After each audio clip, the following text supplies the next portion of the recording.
Hi, and thank you for joining me today. My name's Laura Mackie. I'm a Stampin Up demonstrator in the UK, and I want to share with you today how I made the little cute little sour cream treat containers for my recent Lovely Blossoms workshop. So you can use any kind of paper, but I want to just share with you how I made them and how I made a cute little opening. So they don't have to be they are destroyed when they're open, but they're not destroyed.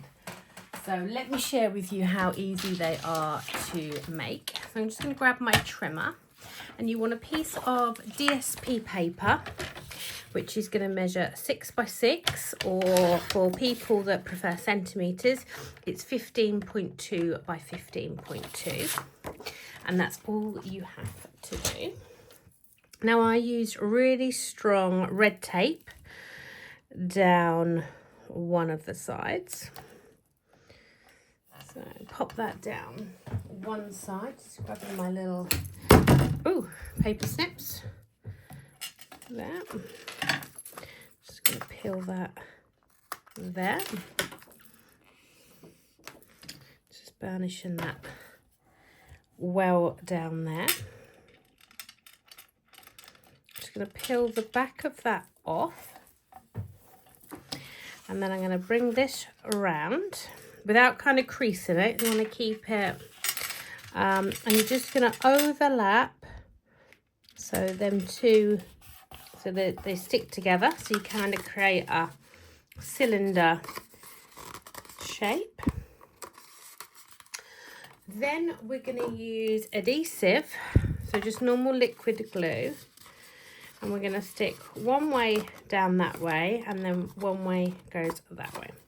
And all I'm going to do is just pop a little tiny bit of adhesive right on the edge and just nip that down. Just hold that there for a couple of minutes. You can use tear and tape, but I just think sometimes a little bit of liquid glue is easier.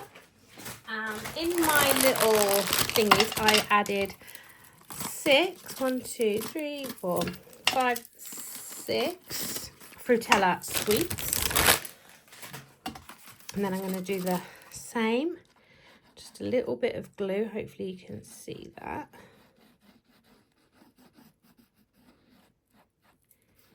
Just smidging that all the way along, and then you're nipping it the other way, so you're nipping it that way on, just nipping that together.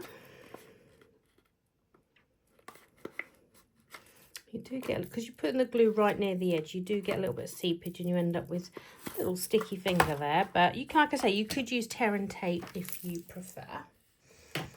So this is my little trick, so you don't end up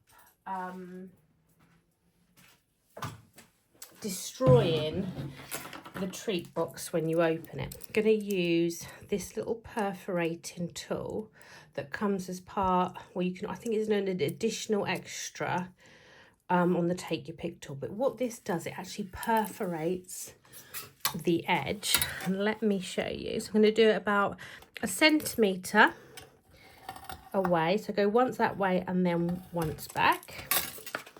Flip it this side and do the same. So once that way and then back again. So you can hopefully see there that little perforated edge. So then when the recipient gets it, rather than having to destroy it, she says, it just tears. Whoops, didn't tear very well that time, but they do generally tear really well. Let's just do it on this side as well. It could be because the glue's still wet as well. There you go. You can see there, that's torn there. So much nicer. But how cool is that? The little perforated edge. So you can tear that all the way along. That didn't tear as well there. I think it's possibly because I haven't let it dry. Because the other ones I tested, they've gone in the bin, but they did tear really well. So yeah, there is your little torn edge little treat box with the Take Your Pick tool. And then just to finish the decoration, I will just show you, because obviously there's sweets inside, I put on there the "You're the Sweetest." I did a little hole punch through, little bow with the cloud cover ribbon, and the tag and the sentiment is from the Banner Sayings stamp set. Where is it? There. "You're the Sweetest," and then I punched it out with the little banner punch there. There you go. Thank you so much for watching. Really quick and easy. Don't forget to like and subscribe my video, and then you can see when I make more videos. Thank you for watching. Bye.